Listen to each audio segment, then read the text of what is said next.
మరి విఘ్నేశ్వరుడు పార్వతీదేవి యొక్క కుమారుడు కనుక శ్రీ మహావిష్ణువుకి మేనల్లుడు అవుతాడు. మేనమామల ముద్దు మేలైన ముద్దు. ఓసారి ఎందుకో వైకుంఠానికి తీసుకెళ్లాడు.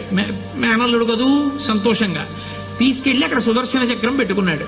ఇదేమిటో బాగుందని తీసి తొండంలో కింద పెట్టి మింగేశాడు. అయ్యబాబో, ఇది శత్రు సంహారకమైనటువంటి సుదర్శన చక్రం రా, దీన్ని మింగేశాడు పిల్లాడని ఎలా బయటికి తెప్పించాలో అర్థం కాక విష్ణువు మొట్టమొదట ఆ పిల్లాడి ముందు ఇలా చెవులు పట్టుకుని గుంజీలు తీశాడు. గుంజీలు తీస్తే మామయ్య అదేమిటి అంత విచిత్రంగా కిందకి మీదకి ఊగుతున్నామని పడి పకపకా నవ్వాడు. ఆ నవ్వడంలో పొలమారి లోపల ఉన్న సుదర్శన చక్రాన్ని పైకి కక్కాడు. పైకి కక్కడానికి విష్ణువుకి సాధనంగా ఆనాడు గుంజీలు తీశాడు కనుక ఎవరు గుంజీలు తీస్తారో వాళ్ళని చూసి సంతోషించి అనుగ్రహిస్తూ ఉంటాడు.